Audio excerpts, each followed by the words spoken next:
All right. Well, welcome everybody to the neighborhood meeting. Tammy, could you go to the next slide? And we just want to make sure that everybody knows the meeting is being recorded. Your microphones are muted. The way that we are going to interact tonight is two ways. You can ask question and interact using a raised hand, as well as the chat feature. And I'm going to show you how to use both of those tools if you're not familiar yet how to do that with Zoom. There is time at the end for questions and comments. So the presentation will take about an hour, but there is also plenty of time at the end for questions and comments and to interact with the team tonight. Also, the questions and the answers will all be included in a meeting summary. So we're recording the meeting, we're taking notes, and everything will be available online afterwards. Tammy, next slide. It's really important for the record that you sign in. So if you could take a moment to please include your name, address, phone number, or email, your contact information in the chat box. And if you'd like to keep that private, you can send it directly to Tammy or Katie in the chat box. So you can pull down instead of where it says to everyone, just pick Tammy or Katie. Next slide. So how to chat on your Zoom screen, you'll see a black bar across the bottom. Sometimes it's on top, but there is a chat button there. It looks like a little, it has a little icon that looks like somebody's talking. So you click on that, your chat box will open. You can see down below, it says to everybody, and you can type in your message there. Next slide, Tammy. Also, you can raise your hands. And to get to the raise hand, you click on the reaction button and a box will open up. The raise hand is on the bottom of that box. So you click on that, your hand goes up. Katie's going to be watching for that. And we will be able to address you once your hand is raised. Next slide. And we're going to start with a short poll. So who's in the room? Katie, do you want to launch the Zoom poll? Katie, do you want to give people instructions on how to vote on this? Sure, you should be seeing the poll pop up on your screen and you can answer the questions. They're multiple choice. You'll click on your answer and you'll see your selections. The selections start to waver as more people participate in the poll. And you can also pull down, if you can't see all of the options for who's in the room, there's a little gray bar on the side you can pull down.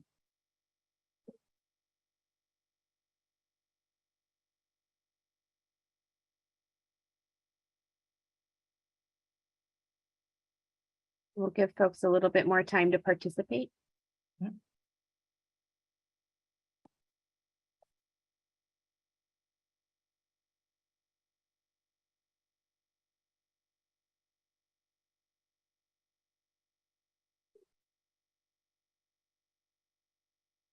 All right, so interested community members, members of interested and organizations, we're very glad you're here tonight. Katie, you want to do the next question?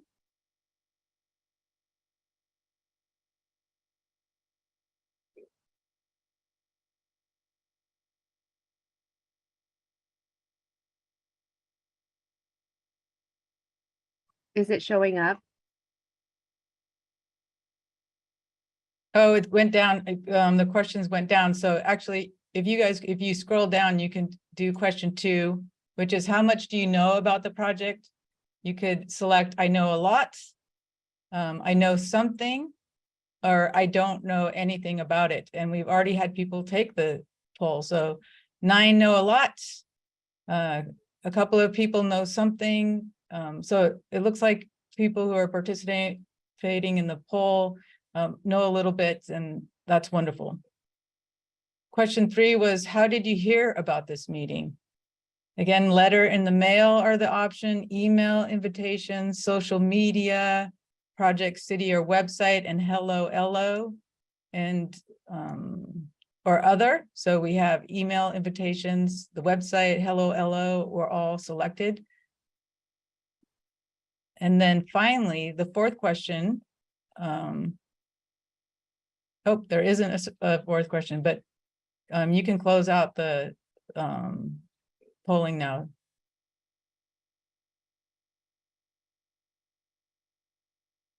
All right, we'll close that out.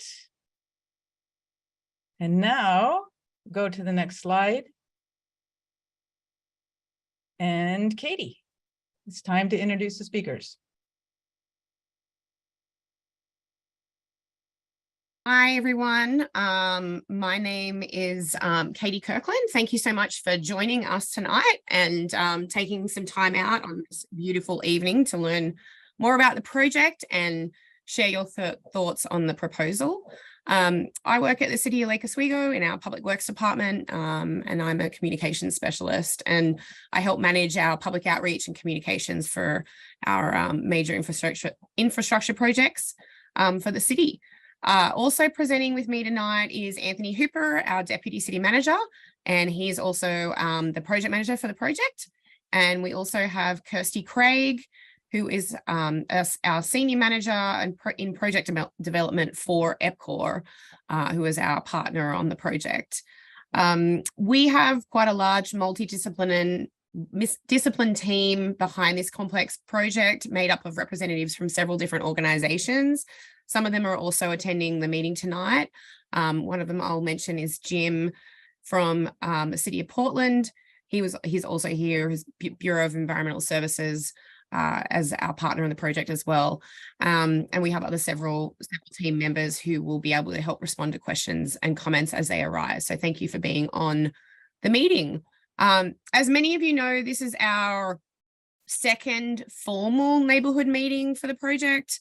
We held our first one in February last year, and given that it's been a really long period since then, and the site plans have also been adjusted since that time, we're also holding this follow-up second meeting prior to the formal submittal of the development proposal, which Anthony will get more into in a second. So with that, let's head to the next slide, please. Thank you. So tonight, Anthony and I will cover an overview and a background of the project.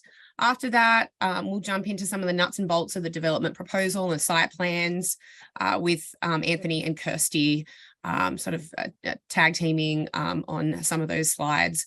After the presentation, there will be an opportunity to share your feedback. Join the meeting. Questions.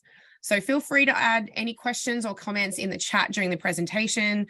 And if they're, related to the content that we're speaking about at the time, we may jump to those questions at that time. If not, we'll be doing the facilitated session after the presentation for the Q&A. So with that, let's jump into the first slide. Thank you. So some of you might be wondering, why is a new wastewater treatment facility needed? The existing Tryon Creek wastewater treatment plant, which is shown here in this photo, was built in 1964, and it's owned and operated by the City of Portland Bureau of Environmental Services. It predominantly serves Lake Oswego, a portion of Southwest Portland, and also some unincorporated areas of Clackamas County and Washington County. It's located at the confluence of the Tryon Creek and Willamette River in the Foothills District area in Lake Oswego. And the current plan is aging, it's very old, and many of the parts of the plan are at the end of their useful life cycle.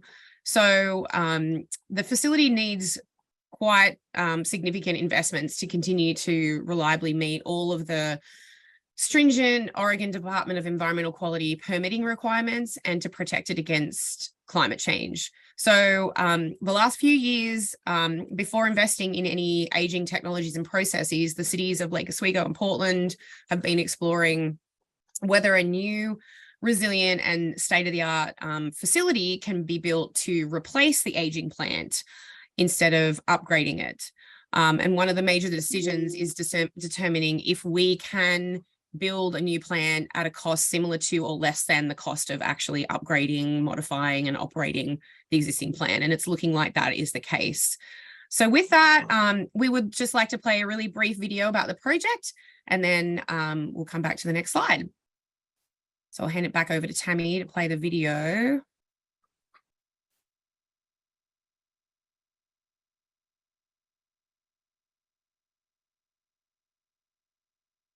Okay.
All right. Thanks, Tammy. This slide talks about some of the outreach that we've done to date. So over the years, we've had multiple opportunities for public input and outreach with the community. We've had 5 public meetings held to date to share the project and take on board community input, including tonight's meeting. So that's, we sort of kicked off with a presentation with a Sustainability Network Forum a few years ago. We had a community information session in October 2021, the neighborhood meeting, the first one that I mentioned before, in February 2022. We had a really robust online open house that was open for about 4 or 5 weeks in November and December last year, sharing our 60% designs. And then we have our neighborhood meeting, second neighborhood meeting tonight. We also have a very robust website where all of the meetings, including the online open house, can be viewed, and you can sign up for e-news there. And we've presented to council more than, I think, 16 times over the last 3 or 4 years. So lots of communication and outreach. And so we appreciate you being here tonight. With that, I'm going to hand it over to Anthony, He's going to outline some of the key decisions we made to date, talk a little bit about the rate structure, schedule, and then really jump into some of the nuts and bolts of the proposal. So. Thank you very much, Katie. I'm happy to be here and really grateful for everybody that has churned out. I know that giving up your Thursday after evening, and grateful that you're spending it with us. So I wanted to kind of walk through where we've been, and then I'll talk also about where we're going to go. We've been working on this project for 4.5 years, and it started in December of 2018, where the City Council approved a special process to do a public-private partnership. And we started actually shortly after doing a bunch of market research. We had a market meeting where we invited all the different firms from around the world actually to come. And we went through a very robust procurement process and ended up selecting EPCOR, who is with us. And I just wanted to mention shortly about EPCOR. They're actually a company out of Edmonton, Canada. They are a world-class public-private partnership. They're really unique in that they are actually owned. Well, they're from the city of Edmonton, so there was an entity that was created by the city of Edmonton, and they have grown into what they are now, which is they do projects, all over they do it over the U.S. and also in Canada. They have projects in Phoenix and in Texas, and we're lucky to have them as a partner. So what I want to also hit here is that we have done multiple things. We went through a rate structure analysis and brought that to the council, and I'll talk about that in a moment, a little bit more. We went through and did a interim intergovernmental agreement with the city of Portland, and we're actually working on doing another intergovernmental agreement right now for a long-term part of this project. We're working through that. We anticipate bringing that to the council, and also asking the council to make a go, no-go decision on moving on to the construction phase in early 2024. And then we also did we did the preliminary services agreement with EPCOR, which means that they were contracted to bring design to 60%, and also to do just a number of deliverables, advanced permitting, also do a lot of different studies. They did a tremendous amount of work for us, and we are now working towards 90% currently. And then we have selected the technology back in June 2021. We selected Aqua Nareda. Aqua Nareda is a very innovative technology that uses aerobic granular sludge. And what that is that they're little tiny pebbles that are black, and they are actually microbes. They're living organisms, and they are used to treat contaminants and remove things that we don't want in the water, so that it can be treated and put into the Willamette River after it's been cleaned. And these little granulars, we have whole basins full of them, and they're really amazing. And one thing that's really incredible about this technology is that they settle very, very fast, which means that we can have a very compact technology. And we had to have that because our site is only 6 acres, and we had to have a compact technology. And there's really only 2 choices. There's really Aqua Nareda and membrane. And the downside with membrane is that it is an energy hog. It is actually Aqua Nareda is well, twice as efficient as membrane, or actually, is it? Yeah, I think it's at least twice as efficient as membrane. So, anyways, we're very excited about the technology, and it is. There's a handful within the U.S., but there's a lot that are currently in production. Ours being one of them, but there's a lot within the U.S. that are currently being looked at. Next slide, please.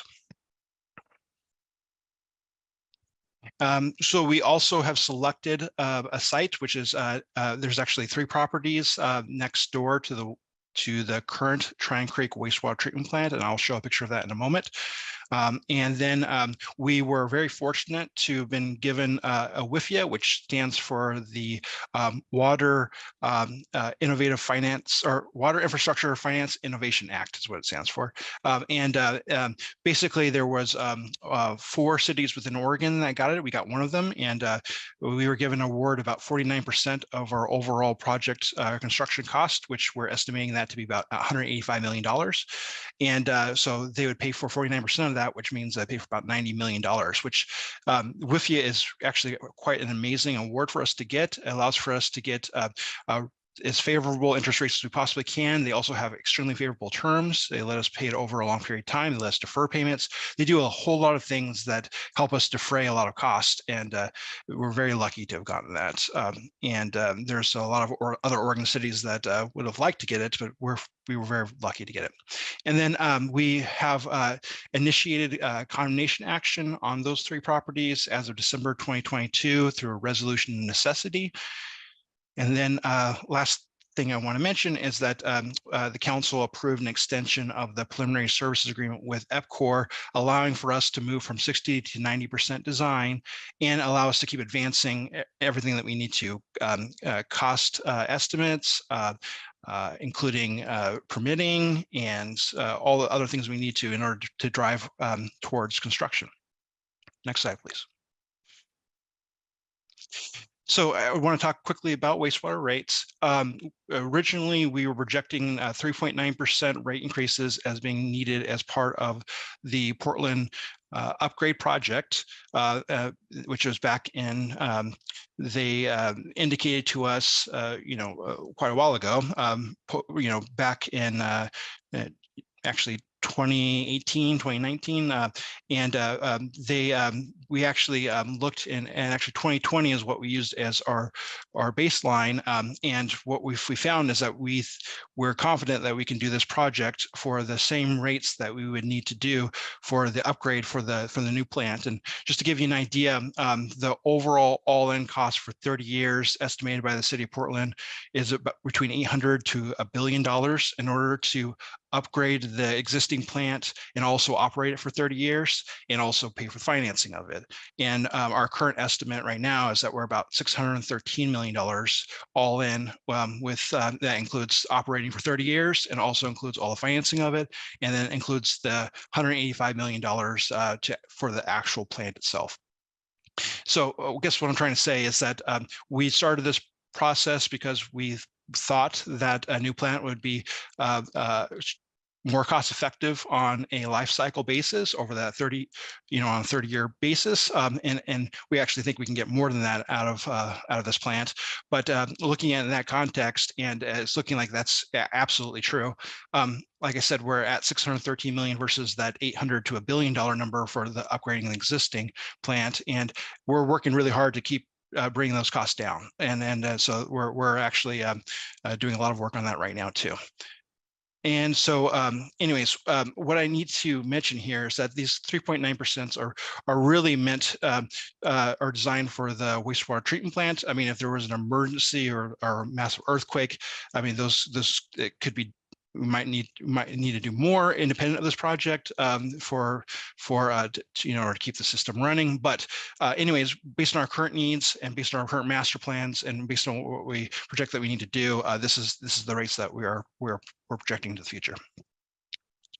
Next slide, please. So we're here today because we're looking to get a minor development through the code, and currently where we're looking is it's zoned industrial, and the wastewater treatment facility is an appropriate use within the industrial zone. And once again, we're looking right next to where the existing Tryon Creek plant is. We submitted our original pre-application back in November 2021, and we did a follow-up just recently in May. And then we are believing that we're going to have likely DRC meetings. I think tentatively we're looking in like December, but that's subject to change. But roughly that's when it is, and there will be a process for public input during that process as well. And we are once again doing this neighborhood meeting since we did one a year and a half ago, and we felt that it was needed to kind of update where we're at. So we plan to submit our development review application soon in the next month or two. Next slide, please. So here's the schedule of kind of where we're going. So you can see that we are currently doing the neighborhood meeting number 2, and it hits in summer 2023. And then we are planning on going to council in the fall to have a comprehensive meeting about sustainability and talk about different sustainability options. One of those being a project to do reclaimed water to Foothills Park, and go over multiple other things. And actually, Kirsty is going to kind of hit sustainability on her slide and talk about that in some detail. And then we are looking to once again have those development review commission meetings in the winter, likely in December. But we'll have to see, because that hasn't been scheduled quite yet. We can't schedule it until after the review has been, our application has been reviewed. And then we are looking to have the council weigh in on this project as a whole, and tell us whether or not we're going to have a long-term agreement with EPCOR for the next 30 years, and also move on to construction. And we're planning to do that in early 2024. And then we're currently working on permitting with the city of Portland. We are actually through DEQ going to be able to transfer the permit, or we're looking to transfer it to the city as part of this project. And so there's work going on that. We also need to go through our own building permit process and all of that as well. And then we are currently in active legal matters with property acquisition. So we're working on that. And then lastly, we're looking for preliminary construction to start in spring of 2024, and then major construction to be in the summer. So in about a year from now. Next slide. So just want to give you context of where we're looking. So it's in the Foothills area, which is next to the downtown area, and we're looking, the Tryon Creek plant is next to the Willamette, next to Foothills Park, and then we are looking right next to that. Next slide.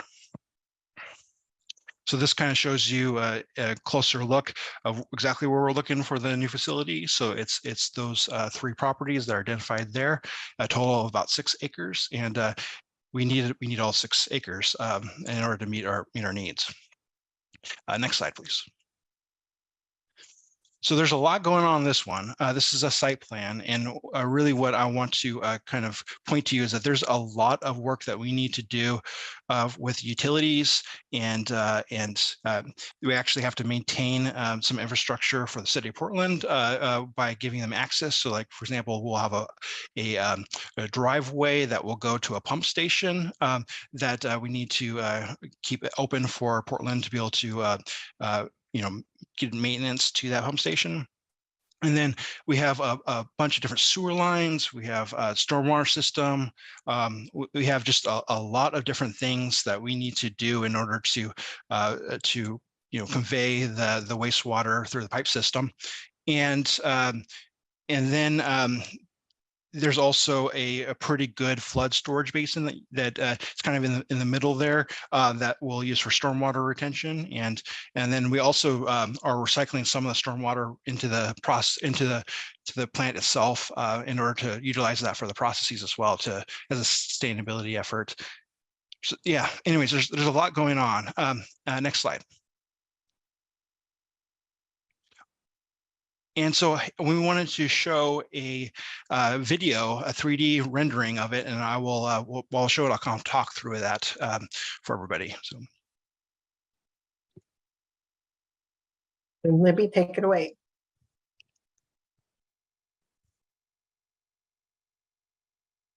thank you. Okay, so we're looking at Foothills Road, and what you see in the corner there is the administrative building. And in the administrative building is also for operations, and we have a laboratory and locker rooms. There's also an EV station that you can see there as well. We have a really nice landscaping in front of it, and that building is meant to really tie into the neighborhood. And there is you see those kind of the stone columns right there along that process building. That is meant to give a nod to the historic iron furnace that's in George Rogers Park, and that there was also one in this area. It's not exact replica, but it's a nod, it's an artistic nod. Ralph Tiran Associates really is a local. He's a local architect, and he really tried to tie it into the area. In this corner here, there are different process buildings. So we have a UV, which is ultraviolet building, which also includes a tertiary filter. We have a headworks building that allows for grit removal. So the kind of different materials that get into the system to be able to get those out of there. We have there's a lot of different buildings. That one in the kind of that we're coming up to that's in dark blue is a maintenance building that we'll use to that EPCOR will use to fix things like blowers and such like that. So anyways, I thought that was it's a neat 3D model and kind of gives a good overview of the site.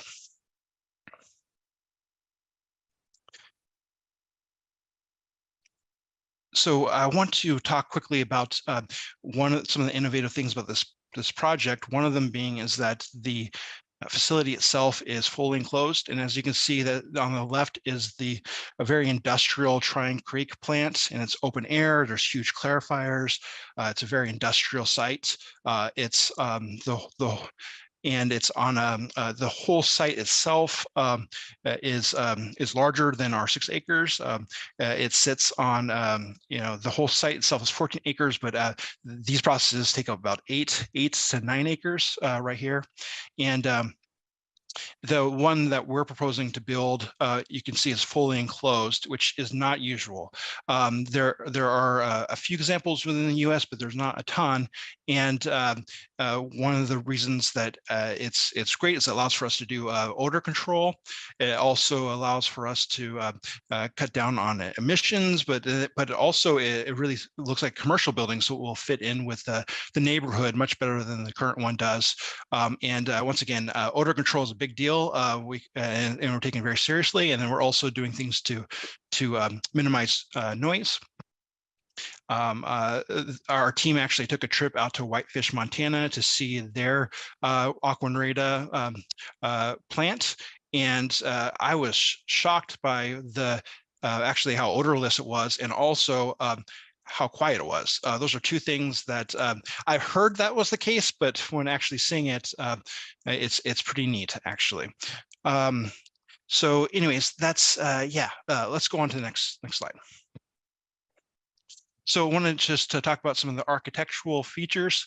So here's a view from Foothills Road again, and you can see the admin building in front and then the process building behind it. That process building itself is about 1.5 acres, so it's very, very large. That administrative building right there is about 6,400 square feet. It's a very small little building, but it's necessary for staff to work out of. And once again, since the microbes are living organisms, we have to be able to do laboratory testing and keep those flourishing in order for them to remove the contaminants. The whole process is really fascinating. Okay, next one. So here is a look at the administrative building, and it is once again it's a small building, and it's meant for staff to use and to work out of in order to maintain the plant.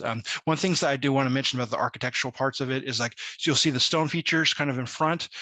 Those are meant to give a nod to the William Stafford stone columns that are at Foothills Park. And yeah, I think that's a really nice touch in order to try to match with the rest of the neighborhood. Next slide. So this one shows some elevations of it, and you can see that at the highest point, it goes to 26 feet. And there's also a bunch of different materials that are being used. We're using metal, wood. We're also using a combination of stone too. So there's a lot of different types of materials that are used in order to make this kind of a dynamic building. And then there's solar panels on top. I want to make sure I mention as well. Next. So here is a look at the floor plan of the admin building. And so what you have is on the entrance is on the left side in the middle. And then you have a conference room, you have some offices, you have a locker rooms for males and females. Then you also have a break room, and then the laboratory that I mentioned, and a storage room for lab equipment. And then you have, anyways, you just have a lot of different things that are necessary for the operations folks to be able to maintain and keep the plant going. Next, please.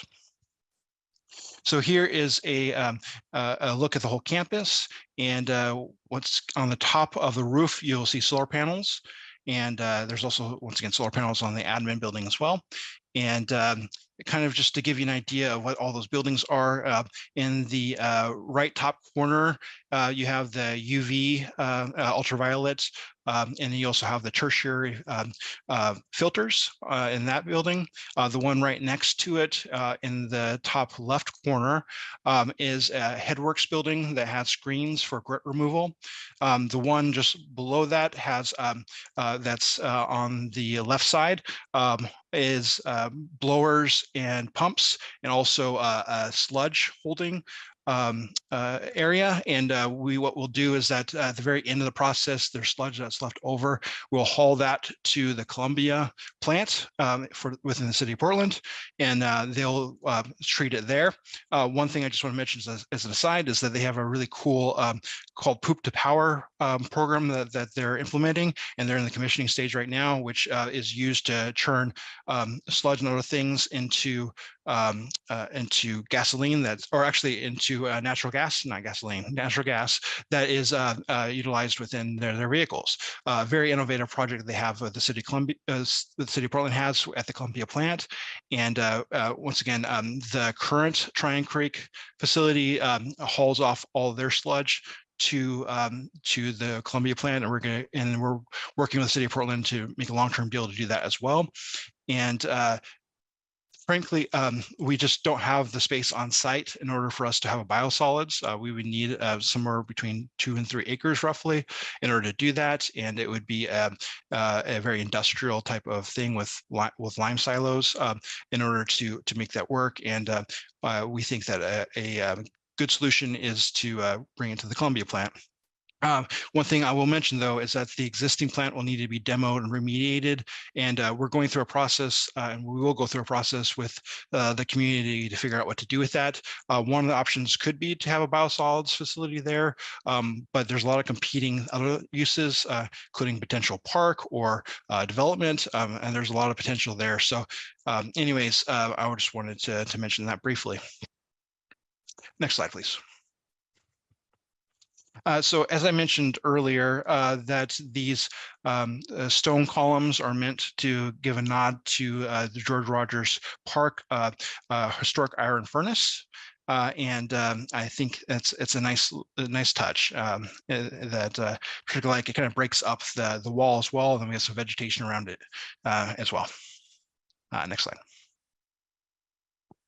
And then this is a driveway that goes up. One thing you'll notice is that we don't have a lot of fencing. Our fencing is kind of hidden in the back. We kind of want to have an inviting feel, but then we also need to secure the site because once again, there's big trucks in there and other things that we just need to make sure it's safe as well. But we have kept the site as inviting as we possibly could. Next, please. And then here are some other views. That building right there on the left is the maintenance building, which once again, we'll use that to fix things like pumps or whatever we need to fix. And then you have another view of, and those are different processes that we have within our treatment, and we have those enclosed as well. Next. So right here, I would like to turn it over to Kirsty Craig. She is a senior manager within EPCOR, and please take it away. Thanks, Anthony. Yeah, so for the next few slides, I'm going to be discussing some of the more technical or design aspects of the facility. So one of the things we wanted to mention was that our open space or landscaping area will be roughly 115,000 square feet, and that's actually a decent increase since the last neighborhood meeting that we had from the 30% design. We're now talking about the 60% design. In general, our approach has been to use natural, sustainable, low impact, using greenery that is native to the surrounding area. And of course, as Anthony mentioned, wanting to make it as inviting as possible, we're ensuring that our electrical equipment will be screened in and that our exterior lighting will be shielded in order to reduce any light spill from the facility. Next slide, please. So in terms of sensitive lands, we would like to point out that the majority of the work is located outside of the sensitive land area, which is highlighted in blue there. The existing Tryon Creek pump station will be kept functional as part of the project. It's necessary to bring the wastewater into this facility.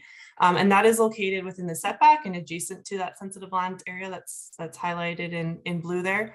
As it is an existing facility, we're really looking to minimize any of the major earthworks in that area, but we will be doing some minor upgrades to the facility itself, including bringing some new utilities to that area. And where the blue hatched area there meets the river is where we will be installing a new emergency bank outfall. And again, really trying to minimize the disruption in that area. We're going to be using directional drilling and using barges to bring in material from the river so as not to disrupt the bank there. And of course, just want to mention that any work within this sensitive land area will be permitted. Next slide, please. Again, kind of a busy slide, lots going on here, but we wanted to highlight the site drainage and stormwater management for the facility. So kind of three different things we're looking at here in terms of piping. So one of the additional improvements that we've made since the last neighborhood meeting is making full use of the existing storm drain system, the main storm system, and that's shown in light blue. It kind of runs from the top left all the way across the site down into the bottom right. And this will be used to carry the main stormwater around the site. And this line will be unaffected by the project itself. Similarly, the tan or orange line, which again is a little bit hard to see, but that shows the local drainage system for the drainage in the area. Again, mostly unaffected by the project. There's going to be some minor diversion of flows to the on-site storage flood storage basin, which is shown on the bottom triangle kind of area there. And as Anthony mentioned, the intention of the flood storage basin is to be used for stormwater retention and during kind of high rainfall events and to control flow into that system. And then the new on-site storm drain system is shown in red, which essentially diverts all of the flow from our plant into our influent pump station, which is then treated and undergoes full treatment by the new facility. And essentially the objective is to remove any additional loading on the main storm system that's in that area. Next slide, please. So on this slide, as some of you may remember, this is the 1996 Willamette Valley flood. So that is showing that the existing Tryon Creek wastewater treatment plant and the surrounding area essentially completely flooded. And we do want to mention that this new wastewater treatment facility will be built at a higher elevation than the existing plant. In addition to that, The design specifies that all critical infrastructure, so all of our main process equipment, must be located above a 1 in 100-year flood event level. And even further to that, all of our main electrical equipment must be built within the 1 in 500-year flood event level. So really trying to ensure that if, and hopefully not, but if there is another flood event in this area, that we're able to keep the wastewater treatment facility running at full capacity. So next slide, please. So this slide we're highlighting, the intention of the slide is to highlight that we're meeting the cut and fill requirements that are set out by both the city as well as the FEMA federal requirements, with the city's requirements being more stringent. So essentially the purpose of those requirements is to ensure that our cut and our fill amounts are adequately balanced so as not to remove too much material, which could result in flood susceptibility. So the figure here is showing kind of where there's cut on the site and where there is fill. But we do want to point out that we will not have any effect on either the FEMA or the city's flood elevation levels. And again, will be fully permitted through FEMA. Next slide, please.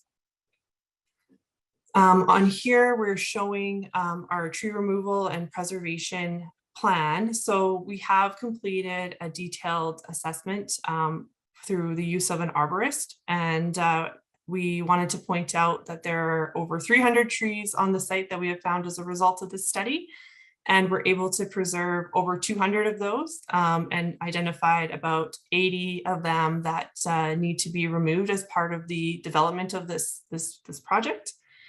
We will be replacing those trees on a 2-for-1 basis. And again, most of these trees are planted landscaping trees, except for about 4 native trees, the Douglas fir, which will be replaced as part of this project as well. Just wanted to point out that this, as Anthony had indicated, the design of this project the plant is really intended to be as compact as possible to minimize these impacts. As you can see from the renderings that were shown previously on the slides and the video, really trying to maximize the level of greenery associated with the landscaping of this project, and really trying to balance that constructability and the trees will of course meeting city and any sort of other permit requirements. And again, as Anthony mentioned, this will be reviewed by the Development Review Commission as well. Next slide, please. I wanted to highlight some of the environmental or sustainability features that we're looking at for this facility. So again, as Anthony had indicated and as shown on the drawings, we're looking at and planning for solar panels on our buildings in order to reduce our overall electrical consumption for the facility. We're also looking at an interesting project to use the effluent for irrigation of surrounding parkland area. Again, as Anthony I think indicated, the design of this facility is quite energy efficient, and compared to other technologies, in particular the membrane option that we looked at, again it's essentially half of the electricity consumption of kind of those smaller footprint technologies that we looked at. We will be meeting a higher standard of permit requirements, so producing higher quality effluent than what we see from the existing plant, as the permit requirements will be more stringent than what we see today. And one of the things we also wanted to mention is we're looking at evaluating ourselves against the Envision framework. So that's a sustainability framework that's used for various infrastructure projects, and it looks at many different sustainability and resilience factors and indicators for similar and other types of infrastructure projects. And again, these along with other sustainable options will be presented and considered by council in the fall. Next slide, please. Again, wanted to mention the resiliency of this facility. So for all of our major treatment process facilities and equipment, we have built-in redundancy with additional units waiting in standby. Wanted to highlight kind of the variability of the flow that we're seeing as part of our design basis. So our max instantaneous flow is expected to be 53 million gallons per day, as shown on the slide there, which is about 7 or 8 times higher than what we're expecting on average. So we have the ability to really treat a bunch of different scenarios, whether it be high rain event or summer versus winter. And the selected technology, the Aquanarita technology, is a great technology to be able to quickly adapt and adjust to variable flows. In addition to having 2 separate power feeds, we also have a standby backup generator on site in the event that we do lose power. And as I mentioned a couple slides ago, we're planning on installing an emergency bank outfall. And so what that means is we will have the ability to utilize that in the rare chance we see both a high river level event as well as a high rainfall event occurring kind of at the same time. And so we're able to utilize that outfall for our purposes, just ensuring that we're not putting undue pressure on the existing outfall that we're planning to use. And yeah, I guess just wanted to mention that we're building not only for the current treatment needs, but looking forward into 30 plus years and in terms of both accommodating both population needs as well as all these additional kind of climate change considerations. Next slide, please. Lastly, as you're all probably aware, this plant will be located in a quite seismically active area. And just want to point out that we're designed to go above and beyond the building code requirements for this area. And we want to ensure that we're able to withstand those geotechnical considerations. So, and I think that's it for my slides.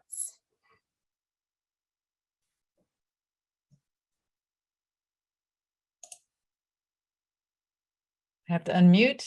We are now at the point for opening it up for questions, and the team is here ready to answer. I wanted to start with the first question, Anthony, that we got early on in the presentation from Jerry. Start with that one. Can you see it in the chat? Yes. So this is what Jerry wrote in the chat. Jerry Instinis lives in LO for the last 60 years and used the repair of both the auto and boat repair families that have been there for over 30 years. What is being done to compensate these families when the sole income is gone? So we initiated a resolution of necessity back in December and started a condemnation process. And we're currently engaged in with the property owners of those 3 properties and have made them an offer. And there's a process that we need to go to that will include a back and forth, and then and potentially going through court as well.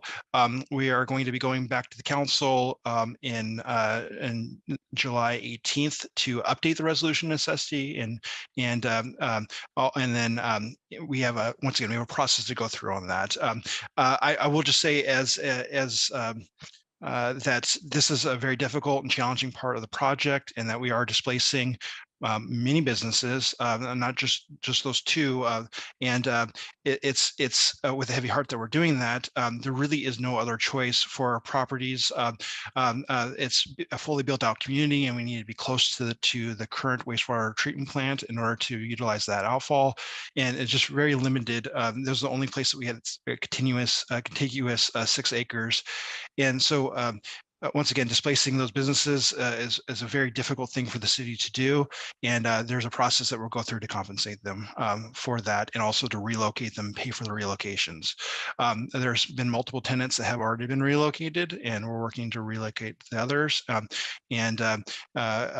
Yes, so I can't give specifics about it because we are in a legal matter that we're active with, but hopefully I answered your question. The next question is from Nathan. How much commercial road traffic hauling will this facility require for normal operations? Yes, a good question. It'll be no more than what we are currently using for the Tryon Creek plant. We currently are hauling off the sludge to the Columbia plant in order to treat it, and we're planning to do the same. I will turn it to Kirsty if you have anything more that you want to add to what I just said. No, I think that's it. I think our current projections, and again, it depends on how much flow we're receiving into the plant on any given day, but kind of anywhere between 1 truckload per day up to like 4-ish, I think is the number. So, and again, no real change from what we're seeing today at the Tryon Creek plant. The next question from Jeff, will open space be retained so when the plant needs to be replaced in 60 or so years, condemnation will not need to be used? Yep. Also a very good question. So the existing Tryon Creek plant, the kind of the deal that we're working with Portland is that they would give that to us for $1 in order for us to demo or remediate it. And so that the site itself, we're going to go through a process that's going to be led by Sid Sin, the redevelopment manager for the city. And the process will be community-wide and also through the council to kind of decide what to do with those acres that are available that are on the Willamette. And so part of that conversation will be, do we want to carve out a piece of that in order for future growth of the plant? Those are all conversations that will happen as part of that. So it's a very good question. But I guess the answer is that there's going to be a process to figure that out. All right. Simon asks, if you have no biosolid storage, then you will have to drive more, right? And that right now the plant has storage. This new plant won't, that equals more driving. So I'm sorry, I guess I didn't communicate the point as well as I should have. There will be biosolid storage, that there is a sludge storage that will be hauled off. So that is part of the plant. What isn't is, and it's currently not part of the Tryon Creek either, is not a whole biosolids processing facility. That is going to be at the current site, which is in the Columbia plant in Portland. Once again, Tryon Creek does not have one, and but yes, there will be a sludge holding tank on site. Kirsty, did I miss anything? Nope. Okay. I think you covered it. And Anthony, I just want to make sure I had skipped over Shelley's question was what will become of the existing site, but Jeff was wondering about retaining open space. Was that covered in your answer as well? I just want to make sure we're answering the questions. Yeah. So Okay. I believe Jeff, and please chime in if I'm not answering what you're asking, is asking about with the existing Tryon Creek plant, when we demo remediate it, what are we going to do with that, and could that be open space, and could that be used for future growth? And the answer to that is that there will be a process to go through it. There is some, we have that a flood area for stormwater control that we're going to utilize on the site as well. But yes, that is going to be a question for the community and the council on what to do with that site that will become open space, and what to do with that site, the current existing Tryon Creek site. Okay, thank you, Anthony. From Jan, what methods will you use to bring it to seismic category 4? For instance, will it be on pilings? Chris, do you want to take that one? Yeah, I might defer to Jamie on the constructability from ACON and what they plan to do for foundations. Well, yeah, no, we don't currently have pilings planned for this project, but it will be, the foundation will be laid on solid ground, and if we have to reinforce the ground or do any ground improvements, then that will be part of the project as well. All right, are there any more questions? Okay, Nathan is asking, the new plant will have less likelihood of untreated water discharges into the river?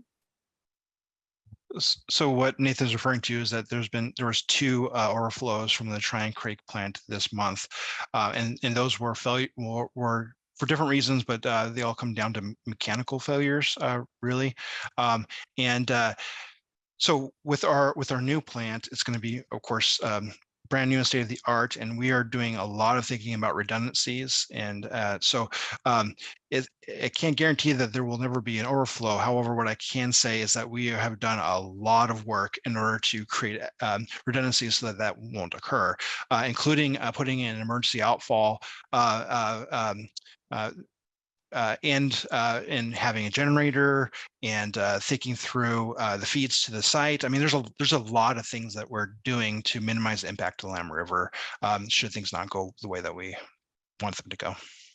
Kirsty, do you want to add anything?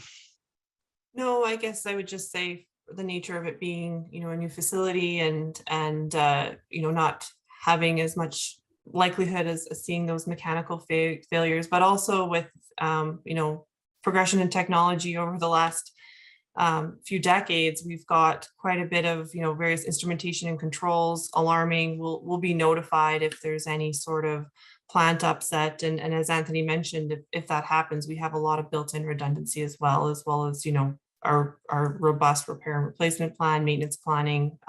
So that's what we're doing to mitigate that. Yeah, we have another great question. Simon is asking, who is employed for this new plant? Yes, so we're contracting with EPCOR to run the plant, and I'll turn it over to Kirsty to maybe give some more details about it. Yeah, sure. So I guess in terms of who are the types of folks that we're looking to hire for this facility, it'll be a combination of operators, water operators, wastewater operators, as well as tradespeople, so electricians, millwrights, and of the like. So that's essentially who we're looking to employ for this facility. Are there any other questions? Again, if you want to ask a question, you can put your hand up or you can type it into the chat.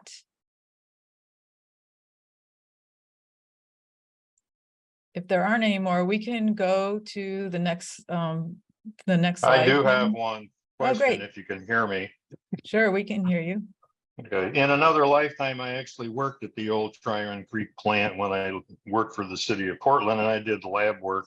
I'm curious who's going to be doing the lab work, because currently it's done by the city of Portland's lab, but is that going to continue, or what are the plans? Thank you. Yeah, so EPCOR is going to do the lab work, but I'm going to turn to Kirsty for a little bit more information on it. Yeah, so I think Anthony mentioned on the administration or operations building layout, we do have an on-site laboratory. So a lot of the verification testing will be done on site. And then for anything that's more specialized, we will be utilizing the use of external laboratories as well. So kind of a combination of internal, external processes. Now, we have another question in the chat about what's the exact ETA of demo of Tryon? Yeah, so we're looking at the spring of 2024. Not For when we're planning on doing the demo. What's the exact demo? Tryon. Sorry. Yeah, Sorry. I misunderstood. I thought it was the demo of the existing for the site. Is that? So no. We're looking at the end of construction. So I think we're looking at and Kirsty, I think construction. You're looking about 2027. Yeah, I'd have to confirm 20. I believe you're right, though. Yeah, it's going to be 3 years, so we'll be kind of in that middle of 2027 when we're looking at that. Yep. So we obviously can't we can't stop using the plant until after the new one is built and been commissioned. So we're going to actually run both of them for a small period of time, and then once it's fully commissioned.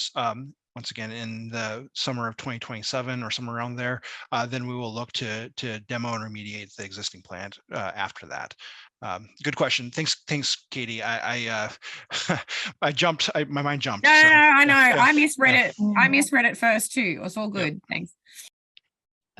O'Neill has a question. Yes, I'd like to find out, the EPCOR process is currently operating in what US and Canadian cities? Yeah, sure. I can take that one.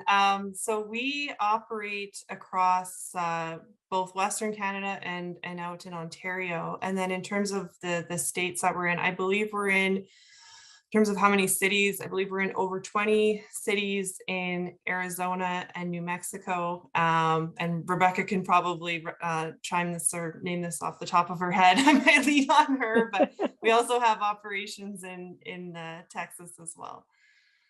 Yeah, I'm happy to jump in and answer as well. So we provide service across North America, just like Kirsty said. So here in the United States, we are a regulated water provider in Arizona and New Mexico. We also provide natural gas and commercial water services in the state of Texas. So very, very familiar with US regulatory laws. Certainly our expertise is in delivering clean, safe, reliable service. So this is right up our alley, this project. Okay, and I think O'Neill has a follow-up question. Well, I guess I'm more interested in what particular cities are you currently using your EPCOR process for wastewater treatment? I think maybe he might be referring to, is it the Aqua Narita? Is that what you're referring to? Yeah, whatever in other words, the one you're using for the city of Oswego, which other cities are you currently using that treatment for? Yeah. What cities? Yeah, so we operate or have operated SBR, so sequential batch reactor process, which is what's being utilized here. Not exactly the Aqua Narita technology, but essentially very, very transferable and adaptable to that at one location just outside of the city of Phoenix, two out on Vancouver Island in British Columbia, Canada, and then one in northern Alberta at an oil and gas facility where we treated domestic wastewater from that facility. So four different locations. Again, I'll another call for questions or verbal or in chat. These are really great questions. So everybody's here to answer questions. So any last There's questions? another one in chat, Libby. Oh, thanks, Katie. Are the businesses around the new plant upset still? Are you referring to the ones that we're displacing or the ones that are next to the site? I guess is the question. And if you're talking about the ones that are displacing, once again, it's very challenging when we're doing the condemnation action. It's a very challenging thing to do that. We have to be able to treat the wastewater, and even if we were to upgrade the existing plant, we'd have to displace several of the businesses because we'd need that site as well in order to upgrade the existing plant. So yes, it's tough that we're displacing those businesses, and it's challenging because they have to relocate and they have to leave Lake Oswego, and some of their businesses are centered around being Lake Oswego. And yes, it's a very difficult thing, and I don't want to take that lightly. Tammy, do you want to bring up the presentation again? And we'll turn it over to Katie. Sure. So as I mentioned earlier in the evening, we do have a really robust website which has a lot of information on there. It has a lot of FAQs, and it has all the videos and links to a lot of the documents and the previous meetings, and the online open house, which has more information and renderings and items. That also goes into a lot of detail on our the treatment process, the Aqua Narita treatment process that we selected a few years ago. So it has a lot more information on there. So feel free to go and check that out. And then we've got Anthony's contact information on here. We also have an email address for the project. So feel free to share that. And as Anthony mentioned, this we will be applying for a development review application in the coming months. And that will kickstart that formal process. So we'll have some formal hearings with the Development Review Commission, and there will be opportunities to come and attend those public hearings and speak and provide comments in person. You can do that in person, or it's kind of hybrid or online as well, or email comments as well. So that process will kickstart in the coming months, and we'll be sharing that information on the website as well. So you can also sign up for our e-newsletter. We send out regular updates on there as well. So we appreciate you attending tonight, and feel free to share any other follow-up questions with us. And thank you for taking the time. Anthony, will you close us out for the evening? Oh, you're muted. Sorry. I thought we had one more in the chat. I just saw it come through. Do we want to? Oh, I see. Yeah. Yeah. Okay. That's a good idea. Simon says you wouldn't need to add on more property if you have 13 acres now. Upgrade that instead of kicking people out of their businesses. Very sad, really. Yeah, once again, I understand. We have to be able to, we can't build while we're operating existing plant, and the upgrades would need to go into the existing buildings, existing site that's next door to it. Once again, I understand. To clarify, is that, you know, part of that 13 acres also includes Foothills Park. There's a few acres that are that. Then there's also the area that's behind the plant itself, that's along the stream, that is actually acreage that's owned. So it's not all really centralized. There isn't really a place to build an extra plant on the existing site. I understand, and I hear what behind your question. I understand. All right. Well, Anthony, do you want to say thank you, and we'll So closing remarks? one last comment, and then I'll close. So yes, they were looking at another property behind. I can't go into details about it, but yes, they did need more property for sure. Jim Brown was the one that was looking at that, and they could not do it on the existing plant. They were actually looking at. Well, I don't want to get into the details of where they were looking, but they had to acquire more property. Okay, so what last thing I just want to say thank you very, very much for being here. You know, I am very excited about this project. I think it's a great thing for Lake Oswego, and it's cost effective. It's fits in within the neighborhood, and it is once again a state-of-the-art facility. And I think we have a really great partner with EPCOR, and also with the City of Portland, who has been very, very supportive of this project, and has been really great to work with. And they are sharing in the cost. They use about a third of the overall effluent, and they're going to pay that share of all of this as well. And then we have multiple other partnerships, including with EPA, and very grateful for all of those. And so I want to thank Libby and Tammy, and for leading this meeting. I really appreciate all of that. And once again, thank you for being here. There's a lot of different leaders within the community I see, and the participants, and thank you for being here. I really appreciate it. Thank you. Okay, I think we will adjourn. Thank you. Bye.